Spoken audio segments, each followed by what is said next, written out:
नाज़रीन, मुल्क भर की तरह जाम शहरों में भी जश्न ईद मिलादुन्नबी सल्लल्लाहु अलैहि वसल्लम की तैयारियां उरूज पर पहुंच चुकी हैं और गली कूचों में सब्ज़ परचमों और झंडियों की बहार आ चुकी है। मज़ीद तफसीलात बता रहे अरमान अहमद अब्बासी।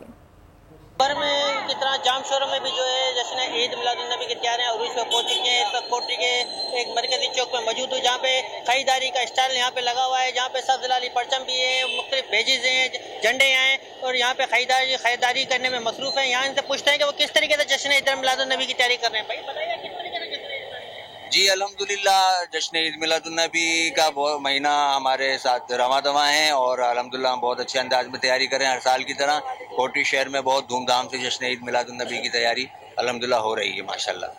जी बिल्कुल, इनका यही कहना है कि जश्न ईद मिलादुन्नबी की तैयारियां जो है भरपूर तरीके से की जा रही हैं, जबकि हुजूर सल्लल्लाहु अलैहि वसल्लम से मोहब्बत का इजहार जो है इसी तरीके से किया जाता है। हर साल इसको अकीदो इक़दाम के साथ मनाया जाता है। जी सब्सक्राइब करें और बेल दबाएं ताकि कोई खबर रह न जाए।